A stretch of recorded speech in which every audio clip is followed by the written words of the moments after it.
Iran জানিয়েছে খুব শীঘ্রই হরমুজ প্রণালী দিয়ে চলাচলকারী জাহাজের কাছ থেকে টোল আদায়ের পরিকল্পনা প্রকাশ করা হবে।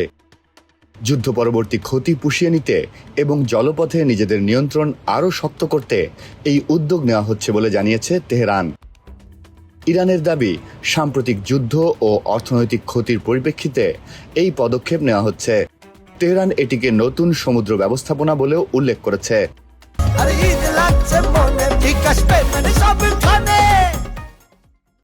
ইরানের পার্লামেন্টের জাতীয় নিরাপত্তা কমিশনের প্রধান ইব্রাহিম আজিজি জানিয়েছেন, পরিকল্পনার আওতায় হরমুজ প্রণালীতে নির্দিষ্ট রুটের মাধ্যমে জাহাজ চলাচল নিয়ন্ত্রণ করা হবে।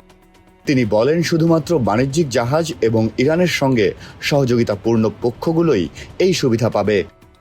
তিনি আরও বলেছেন, জাহাজগুলোকে বিশেষায়িত সেবা দেওয়ার বিনিময়ে ফি বা টোল আদায় করা হবে।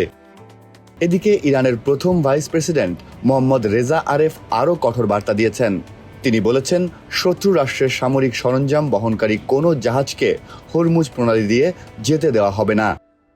ইরানের পার্লামেন্টের ডেপুটি স্পিকার আলী নিকজাদ বলেন, নতুন এই নীতিমালায় আন্তর্জাতিক আইন, প্রতিবেশী দেশগুলোর অধিকার এবং ইরানের নিরাপত্তা সবকিছু বিবেচনা রাখা হয়েছে।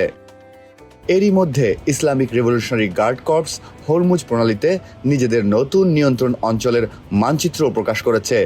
সেখানে জাহাজ চলাচলের জন্য নিরাপদ রুট দেখানো হয়েছে।